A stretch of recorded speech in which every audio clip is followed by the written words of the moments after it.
Şəhidimizə rəhmət eləsin. Gəl bakalım şəkil çəkək.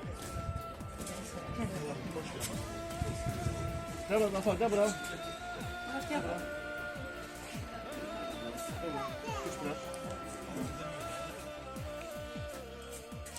Allah bırak almış, sen can Sən sağ ol ki, mənə xəbər elədin. Belə bir gözəl şəhid ailəsi var mənim üçün.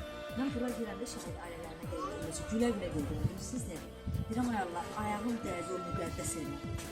Vallahi. Yəni o biraz mənə xoş təsir qoymuşdu. Yəni istəmirəm ki, orada ələyim, soğuk. Gülə-gülə gələm ki, görmən kimin evinə gəldim o şəhidin. Yəni o hər gün mənə qismət olur, mənə nəsib olur. Bu kişinin böyük toyuna qismət yemiş də, hə? Şəhidimizin adı qoysun. Sən niyə qurban olun? Allah sənə